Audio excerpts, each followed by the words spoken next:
Assalamualaikum warahmatullahi wabarakatuh. Waalaikumsalam warahmatullahi wabarakatuh. Jumpa lagi dengan Puja Raharjo dan Nurjaini dari Pesantren Al-Quran dan Teknologi Durian Durian Mulia Mulia, ya. di Bandung. Alhamdulillahirabbil alamin, asyhadu an la ilaha illallah wa asyhadu anna Muhammadar Rasulullah. Inna sholati wa nusuki wa mahyaya wa mamati lillahi rabbil alamin. Allahumma sholli ala Muhammad wa ala ali Muhammad. Sebentar lagi kita selesailah yang namanya Ramadan. Ya. Tapi sebelumnya mohon bantuan ya di subscribe ya, supaya kami semangat ya.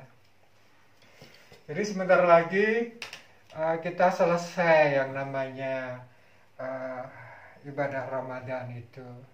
Tentu kita akan bertanya ya, kalau ada orang ujian akhir semester, apalagi ujian sekolah gitu ya, Lulus nggak gitu? lulus apa enggak gitu. Kalau lulus ujian SMP bisa daftar ke SMA, SMA, kan ya. gitu ya. Kalau yang SMA bisa daftar ke universitas. Kalau ujian skripsi bisa jadi sarjana. Nah, ini kan ujian ibadah Ramadan. Nah, Iya, betul, Pak. kalau lulus kan harus ada tanda-tandanya, nggak ada ijazah dari Allah, nggak ada. Tapi Iya. sebenarnya ada tanda-tanda orang yang setelah Ramadan itu bagaimana gitu. Ayo Ya. tak? Nah, begini Pak. Ini memang kalau tanda secara lahiriah mungkin nggak begitu nampak, cuma yang lebih nampak adalah di saat ada perubahan dalam diri kita, sebagaimana yang Allah ungkapkan di dalam surat Asy-Syamsi Ya. ayat 9 ayat 10, kata Allah, qad aflaha man zakkaha wa qad khaba man dassaha. Kata Allah, sungguh bahagia atau beruntung orang yang membersihkan jiwanya, dan sungguh celaka atau merugi orang yang mengotori jiwanya. Nah, untuk momen Ramadan ini sebetulnya kita saatnya bersih-bersih. Bersih diri kita, bersihkan hati kita, bersihkan pikiran kita dan sebagainya, sehingga semuanya hanya kita curahkan untuk Allah Subhanahu wa taala. Ya. Nah, dan selanjutnya lagi, Dan itu memang masih belum orang awam belum istilahnya nangkep ya, karena Betul, memang Pak. ini masalah spiritual. Ada contoh nggak yang kira-kira Oh, iya. agak mudah dicerna gitu? Nah, ini Pak, mungkin ada contoh yang sebetulnya dalam kehidupan kita sehari-hari nampak Pak ya. Kita lihat dari Betul. kecil gitu ya. Iya, betul Pak. Yang berpuasa itu bukan hanya kita sebetulnya. Allah memberikan ibrah atau pelajaran kepada kita dengan berpuasanya ulat Pak ya. Ya. Ulat kan mengalami metamorfosis Pak ya. Nah, semuanya kan pasti Betul Pak. lihat ulet, Ya, lihat tahu ya, Pak, ya. entung, lihat apa gitu ya. Ya, ulat itu kan pertama yang kita lihat rakus. Ya, Mungkin dalam semalam pucuk dari pohon kita bisa habis. habis. Ya. Ya. Nah, kemudian juga dia tuh menjijikan. Ya, Siapa sih yang suka ulat ya? Udah bulunya gatal dan sebagainya. rakus. Rakus, sedang menjijikan. Iya.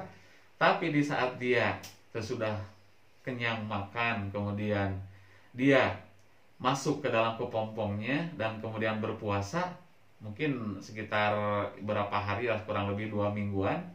Nah, ketika itu dia berpuasa, dia tidak makan, bahkan diam saja, tidak ngapa-ngapain.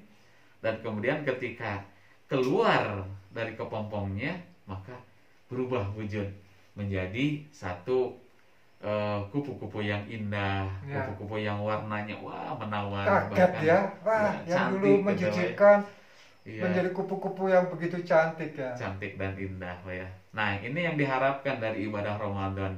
Jadi Ramadan itu ibadah kepompong Pak Ya, ya. ya. Nah, itu.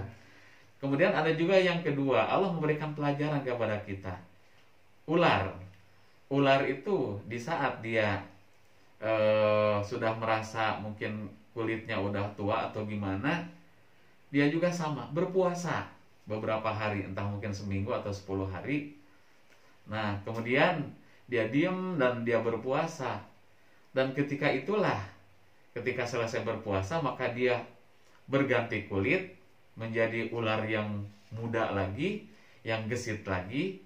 Nah, cuman sayangnya ketika ular sudah ganti kulit menjadi ular yang gesit dan muda lagi, sayangnya tidak berubah. Dia tetap ganas, tetap galak, Pak ya, dan tetap aja menjijikan gitu, Pak. Nah itu, nah ini yang tidak diharapkan. Jadi di saat kita pasca Ramadan, kalau kita bisa berubah seperti halnya kupu-kupu menjadi ulat, berarti Ramadan kita berhasil. Ya. Tapi kalau misalnya perubahan kita dari ular yang berganti kulit, dan tetap saja perilaku yang lama tuh terbawa lagi, terus lagi terbawa lagi, dan tidak ada perubahan, itu sebagai indikator bahwa berarti puasa kita bisa dikatakan belum berhasil atau mungkin gagal barangkali, Pak. Nah, bercermin lagi, gitu ya, mencari lagi, dan mudah-mudahan kita masih diizinkan bertemu dengan Ramadan yang akan datang. Amin. Jangan sampai, tapi ya siapa tahu ya, umur ya, Betul. apakah Ramadan ini adalah Ramadan terakhir kita, gitu. Betul. Dan semua ini tadi cermin ya, menafsirkan ya. Jadi kita akan mampu, akan bisa juga menafsirkan gejala-gejala yang ada di kita itu bagaimana menggambarkan pasca Ramadan itu. Saya kira itu. Billahi taufik wal hidayah. Wassalamualaikum warahmatullahi wabarakatuh. Mohon subscribe ya. Terima kasih.